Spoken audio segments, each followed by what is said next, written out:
How can you act so selfishly?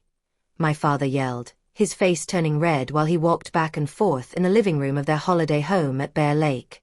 Your sister requires that money for her upcoming business project. You have plenty. I remained there, shocked into speechlessness, my hands still gripping the property tax invoice I'd just been confronted with. What should have been a relaxed Sunday meal had transformed into an interrogation about why I wasn't contributing my share anymore. I'm Louise Walsh, and at 33, I've established a thriving career as a self-educated day trader. I wasn't handed wealth, everything I possess, I've earned through numerous sleepless nights analyzing market trends and taking strategic risks. Over the last 5 years, I've been quietly covering the property taxes on my parents' holiday home, handling my younger sister Megan's car payments, and financing family trips without objection. It was my method of repaying the family that brought me up, or so I believed. Dad, I've been covering everything for years, I finally said, my voice more steady than I felt. The property taxes, Megan's business travels, Mom's medical expenses that insurance wouldn't cover. I've never requested anything back, but I can't continue doing this indefinitely. My mother remained quiet on the sofa, her gaze focused on her clasped hands in her lap. She refused to meet my eyes, and that stung more than my father's yelling. We provided you with everything during your childhood, Dad went on, completely disregarding my words. And now when we require your help, you're deserting us while your sister attempts to build something for herself. That's when I spotted the envelope on the coffee table, partly concealed beneath a magazine. The edge of an official-looking paper peeked out, and I could see the words, Trust Fund, and Megan Walsh in bold print. My heart sank. I grabbed the envelope before my father could prevent me. Louise, that's confidential, he snapped, but it was already too late. I was scanning the document, my hands shaking as the reality unfolded in stark legal terms. My father had established a significant trust fund exclusively for Megan. The same father who had informed me for years that insufficient funds existed to assist with my college expenses, forcing me to juggle multiple jobs while studying. The same father who now demanded I finance their luxurious lifestyle while secretly preparing my sister for life. When did you plan to inform me about this? I whispered, a cold understanding washing over me. My entire existence suddenly made sense. The favoritism, the different standards, the constant demands masked as family duty. I realized then that everything was going to change. My father grabbed the trust fund document from my hands, but the harm was done. The figures were burned into my memory. $350,000 reserved for Megan with additional provisions for future contributions, all while I'd been repeatedly told that family finances were stretched. You weren't meant to discover that, he mumbled, folding the paper and shoving it back into the envelope. Obviously, I responded, my voice empty. I suppose that explains why you never assisted with my student debt. Growing up, the pattern had always existed. Megan received dance classes while I was instructed to concentrate on studies. She got a vehicle for her 16th birthday. I rode the bus until I saved enough from my after-school job to purchase a used Honda. When college arrived, Megan attended a private university with family backing while I cobbled together scholarships and worked 30 hours weekly at a local coffee shop.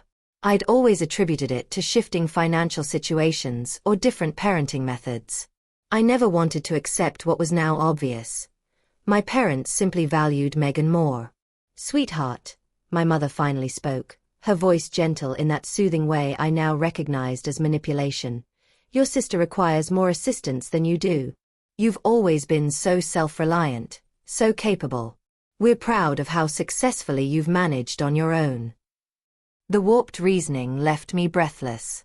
I was penalized for my achievements while Megan was rewarded for her dependency. All those occasions I requested help, I said slowly, memories returning, when I was working 2 jobs during college and barely sleeping, when my car failed and I couldn't afford fixes, when I needed a security deposit for my first apartment, you claimed you couldn't help. But the money existed, it was just designated for Megan. Dad shifted uneasily. Investment decisions aren't that straightforward, Louise. We had to consider the future. Just not my future, I replied. I reflected on all the payments I'd made on their behalf over the years. The property taxes on this holiday home alone cost $8,700 annually. I'd covered them for 5 consecutive years, plus numerous other expenses. I'd even paid $12,000 for roof repairs last summer without complaint, all while they were secretly building a nest egg for my sister. The taxes are due next month, Dad said, changing topics as he slid the bill across the coffee table toward me. And the Homeowners Association raised their fees again. I stared at him, incredulous. After what I'd just learned, he still expected me to pay. The audacity was stunning. Something inside me shifted then, a fundamental recalibration. I'd been manipulated for a fool, but that ended today. I'll handle it, I said quietly, picking up the bill. My father visibly relaxed, missing the determination in my eyes. The drive back to my downtown Salt Lake City apartment was a haze. Snow-capped mountains that typically brought me peace seemed to loom threateningly against the darkening sky. I'd been such a fool. Once home, I ignored my ringing phone, undoubtedly my father ensuring I wouldn't back out of the property tax bill, and pulled out my laptop. With trembling fingers, I opened a folder I'd carefully maintained for years but never thought I'd need to use. Financial contributions, family. The spreadsheet that appeared represented thousands of dollars I'd poured into my family's needs. 5 years of property tax payments. $43,500. Megan's car payments I'd assumed when she claimed she couldn't afford them. $11,680. The new roof on the vacation home. $12,000. Medical expenses for my mother's knee surgery not covered by insurance. $8,200. Family vacations I'd funded under the pretense of gifts, $22,400. The total made me physically sick, $98,300 over 5 years, all while my parents secretly channeled money into a trust fund for my sister. I scrolled through the digital copies of checks, transfer receipts, and text messages thanking me for my generosity. Each one now felt like evidence of my own naivety. My phone chimed with a text from Megan. Dad says you're being difficult about the taxes. Don't be selfish, Louise. I laughed bitterly. Of course she would support them. Why wouldn't she? She had been the recipient of their favoritism her entire life. Another text from my father. We're depending on you for those taxes. Don't disappoint us. No gratitude, no acknowledgement of what I'd already contributed. Just the assumption that I would continue financing their lifestyle while they built my sister's future. The following morning, I called in sick to my home office and drove to see Joseph Klein, the financial advisor who had helped me build my investment portfolio after I started earning serious money 3 years ago. This is quite a list, Joseph said, reviewing my spreadsheet of family contributions. His eyes widened at the total. And you've never requested repayment? They're family, I said simply. I wanted to help. Joseph removed his glasses and gave me a serious look. Louise, your generosity is commendable, but this is unsustainable. You're damaging your own financial future while enabling dependency. This isn't healthy for any of you. I realize that now, I said quietly. I just learned they've established a substantial trust fund for my sister while allowing me to shoulder all these expenses. Joseph's expression darkened. That changes everything. For the next 2 hours, we developed a strategy. I would need documentation, notarized statements of all my contributions, formal receipts, a complete accounting of everything I'd given. Joseph recommended his colleague, a forensic accountant named Victor Hernandez, who specialized in financial disputes. Are you certain you want to pursue this path? Joseph asked as our meeting ended. Family conflicts over money can become very ugly. I thought about the trust fund document, about years of being told there wasn't enough to help me while Megan received everything, about the property tax bill my father had pushed across the table with the casual expectation that I would handle it. I'm certain, I said, my voice stronger than it had been in days. It's time they understood exactly what I've been contributing all these years and what happens when that contribution ends. As I left Joseph's office, I felt something I hadn't experienced in years when it came to my family. Power. 1 week after discovering the trust fund, I sat in Victor Hernandez's office surrounded by stacks of papers. The forensic accountant had been methodically organizing my financial contributions to the Walsh family over the past 5 years. Your documentation is remarkably thorough, Victor noted, sorting through bank statements and receipts. Most people don't maintain records this detailed. My day trading background had instilled good record-keeping habits. Every transaction, every transfer, every expense all meticulously tracked and categorized. So what's the total damage? I asked, bracing myself for the answer. Victor slid a document across his desk. The final tally was even worse than my initial calculations. $118,745. The additional $14,915 comes from interest you've lost by diverting these funds from your own investments, he explained. Based on your portfolio's performance over this period, that's a conservative estimate. I nodded, feeling a strange mix of vindication and grief. The numbers made the betrayal concrete, undeniable. What now? I asked. That depends on what you want, Victor replied. If you're seeking legal restitution, we could build a case, though family financial matters can be complicated without written agreements.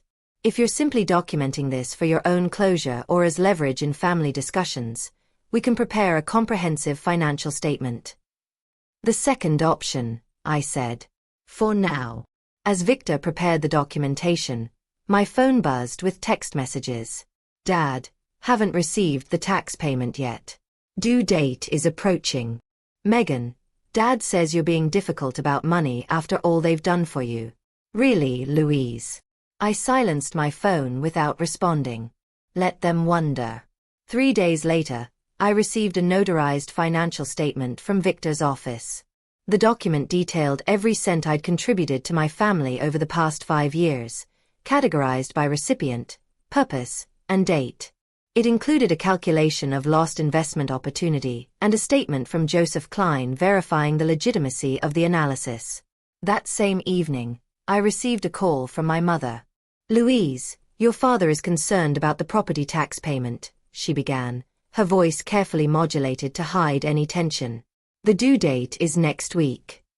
I know when it's due, Mom. Well, will you be handling it? You've always been so reliable about these things.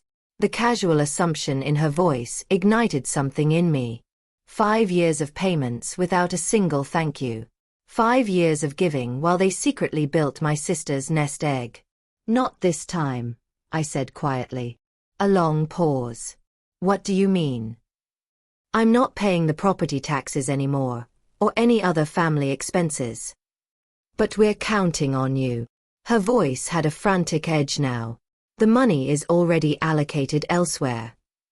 To Megan's trust fund, you mean? The words hung in the air between us. Another long silence. Your father told me you saw that, Louise. You have to understand. I understand perfectly, Mom. I understand that I've contributed nearly $120,000 to this family over the past 5 years, while you and Dad have been telling me there wasn't enough money to help with my education or housing.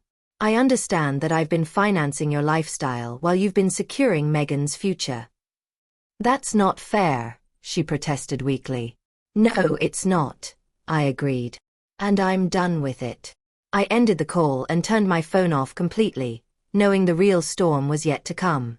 My father wouldn't accept this lying down. He'd always viewed my financial support as an obligation, not generosity. The next morning, I opened my laptop and made 3 significant changes. First, I cancelled the automatic payment for Megan's car. Second, I removed myself as an authorized payer on all family accounts. Third, I transferred $120,000 from my brokerage account to a new separate investment fund labeled My Future. For the first time in years, I felt unburdened. The weight of constant family financial expectations lifted from my shoulders. The fallout was swift and explosive. By noon, my phone was bombarded with messages. I finally turned it back on during my lunch break, watching notifications flood my screen with strange detachment. Megan called 7 times before sending a series of increasingly frantic texts. What the hell, Louise? The bank says my car payment was declined. Are you trying to ruin my credit score? I have plans this weekend. Dad is furious. Fix this now. My father's messages were more direct. Call me immediately. This is unacceptable behavior. You can't just abandon your responsibilities to this family. I ignored them all and focused on my trading day. The markets were volatile, requiring my full attention. Only after closing my positions did I listen to the single voicemail my mother had left. Louise, please. Her voice trembled. Your father is beside himself. The property tax notice came with a late fee warning. Megan can't make her car payment. She'll lose her vehicle. We don't understand why you're doing this. Whatever's upset you, we can talk about it. Please call us back. No recognition of the trust fund issue. No acknowledgement of years of my financial support. Just pressure to resume the status quo. I was composing a measured response when my intercom buzzed. The building security guard's voice came through the speaker. Ms. Walsh, your father is here demanding to see you. He's quite insistent. My stomach tightened. Tell him I'm not available. He's saying he won't leave until you come down. I sighed. Then call the police if he refuses to leave. Very well, ma'am. 20 minutes later, I received a text from an unknown number. My cousin Thomas just saw Uncle Greg being escorted from your building by security. What's going on? Are you okay? I hadn't spoken to Thomas in months. I texted back. I'm fine. Family financial disagreement. His response surprised me. About time you stood up to them. The way they've treated you versus Megan has been wrong for years. I stared at my phone. I'd always assumed no one else in the family noticed the disparity. The validation from Thomas was unexpected and deeply affirming. My doorbell rang at 7 p.m. I checked the peephole to see Megan standing there, arms crossed, foot tapping impatiently. I opened the door but blocked the entrance. What do you want? What do I want? She repeated incredulously. I want you to explain why you're suddenly acting like a psycho. My car payment bounced. Dad says you're refusing to pay the taxes on the lake house. Correct, I said calmly. Why? What's your problem? The problem is that I've contributed almost $120,000 to this family over the last 5 years, while Dad has been secretly funding a trust for you. Megan's expression flickered, first surprise, then guilt, then defensive anger. That's different, she insisted. The trust is for my future. I need that security. And I don't. You've always been the smart one, she said as if that explained everything. You've got your fancy trading career. I'm still trying to find my path. At 31, Megan. While I pay your car payments and fund family vacations. She flushed. You've never complained before. Because I didn't know I was being manipulated. I didn't know that while I was draining my accounts to help the family, Dad was funneling money into your trust fund. It's not that much money, she mumbled. $350,000 is a significant amount. Her eyes widened. How do you know the exact? I saw the document. A beat of silence passed between us. Then, remarkably, Megan tried a different tactic. Her expression softened as she reached for my arm. Look, Louise, I understand you're upset, but we're family. We need your help. Dad says without the tax payment, they might lose the lake house. I stepped back, breaking her contact. That's not my problem anymore. You'd let them lose the vacation home where we spent our summers? How can you be so cold? I looked at my sister, really looked at her, and saw the entitlement that had been cultivated her entire life. She genuinely couldn't comprehend why I would stop financially supporting the family. They have options, I said. They could use some of your trust fund. Megan's face hardened. That's not fair. I smiled sadly. No, Megan. Nothing about this has been fair. I closed the door gently but firmly in her face. 2 weeks passed. The property tax deadline came and went. I maintained radio silence with my parents and Megan, focusing instead on my work and my own financial planning. Joseph had helped me restructure my investment portfolio now that I wasn't hemorrhaging money to my family. The difference was substantial. I could significantly increase my retirement contributions and even consider buying a small vacation property of my own. My newfound peace was shattered when I received an email from Uncle Pete, my father's brother. "Louise, what's going on with Greg and the lake house? He's asking me for a $10,000 loan to cover property taxes and penalties. Said something about you refusing to help the family anymore. This doesn't sound like you." I sat staring at the screen, a bitter laugh escaping my lips. So my father was approaching other family members for money rather than touching Megan's sacred trust fund. I carefully composed a reply, attaching a PDF summary of my financial contributions to the family over the past 5 years, along with a brief explanation of the trust fund situation. Uncle Pete's response came within an hour. "Holy hell, Louise. I had no idea. No one did. Greg's been telling everyone how he's struggling to help both his daughters equally. This changes things." The next day, my cousin Thomas called. "Louise, there's something you should know," he said, his voice urgent. "There's a family meeting happening at your parents' house this weekend. Uncle Greg called it to discuss Louise's abandonment of the family. He's trying to rally everyone against you." My stomach tightened. "Thanks for telling me. There's more," Thomas continued. "I overheard my dad talking to your father. Apparently, they're planning to guilt you into not just resuming payments, but covering all the late fees and penalties too. They're framing it as you deliberately damaging the family legacy." The audacity was breathtaking. "Are you going to this meeting?" "Yes, and so are you," Thomas said firmly. "You need to set the record straight. I'll back you up." I agreed, though anxiety churned in my stomach. Confronting my father with the extended family present would be challenging, but perhaps necessary. When Saturday arrived, I dressed carefully in a professional black pantsuit that always gave me confidence during tough negotiations. I drove to my parents' house with the complete financial documentation from Victor, including the notarized statements and calculations of lost investment opportunity. The living room fell silent when I walked in. My father stood by the fireplace, clearly mid-speech. Aunts, uncles, and cousins sat around the room, their expressions a mix of confusion and concern.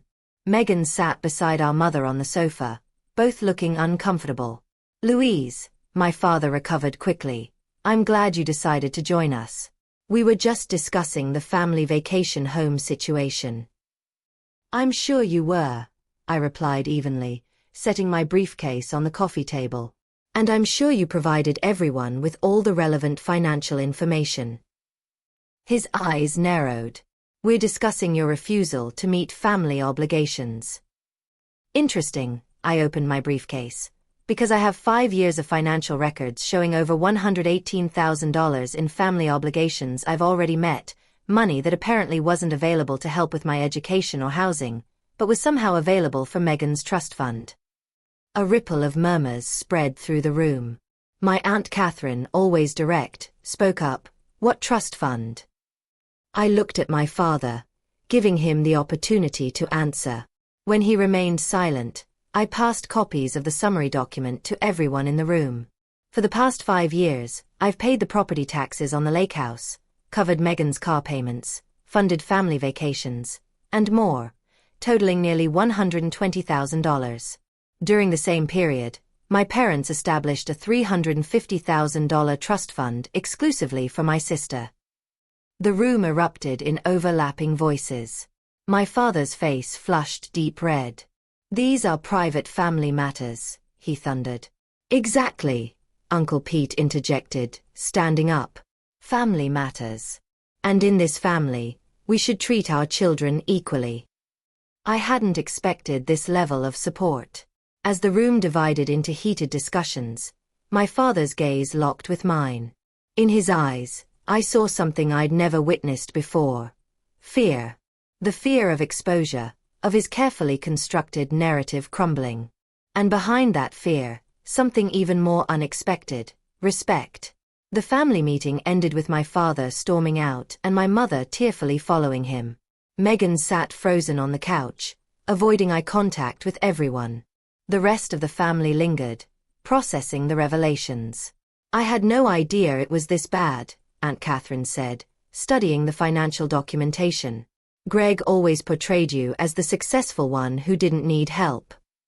Uncle Pete shook his head. "This isn't right.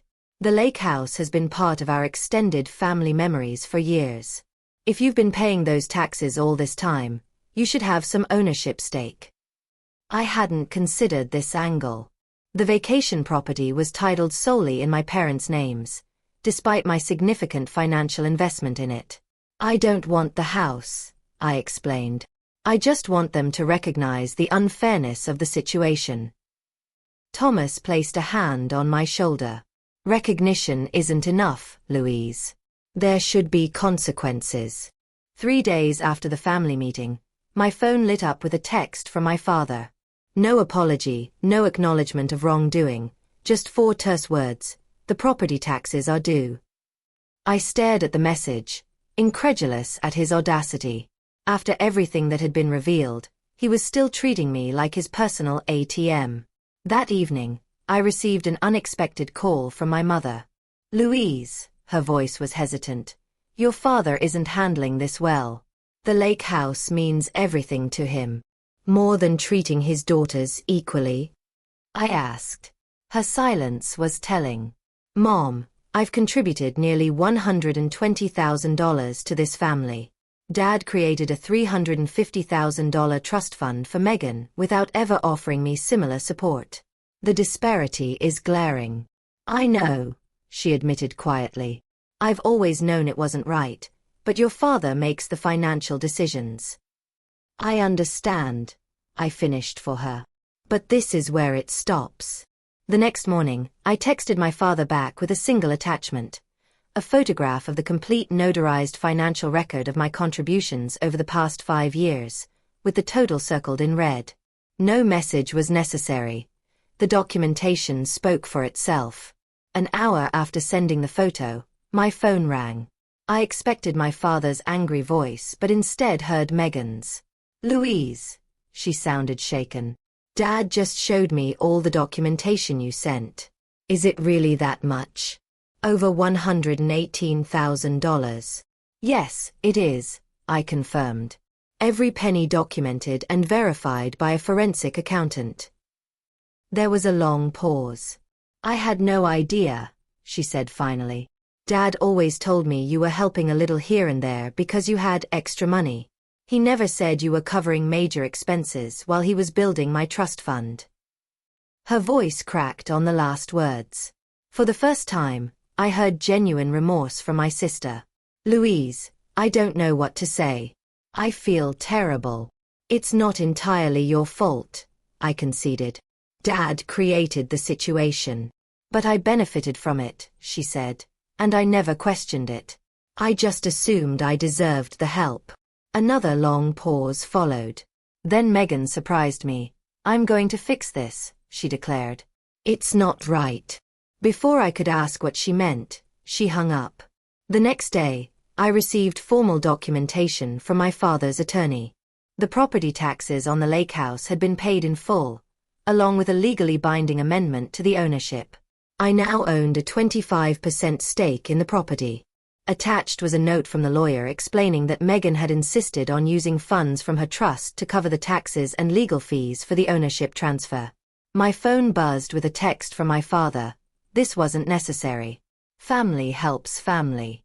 I didn't respond. His message revealed that he still didn't understand, or refused to acknowledge, the fundamental unfairness of his actions. Minutes later, another text arrived, this one from my mother. "Your father is struggling with this, but I want you to know I'm proud of you for standing up for yourself. I should have done the same years ago." That evening, Megan called again. "I've asked Dad to split the trust fund equally between us," she said. "He refused at first, but Uncle Pete and Aunt Catherine backed me up. He's meeting with his financial advisor tomorrow to make the arrangements. I felt a weight lifting, not because of the money itself, but because of what it represented. Acknowledgement, fairness, respect. Thank you, Megan, I said sincerely. No, she replied. Thank you for finally making us face the truth.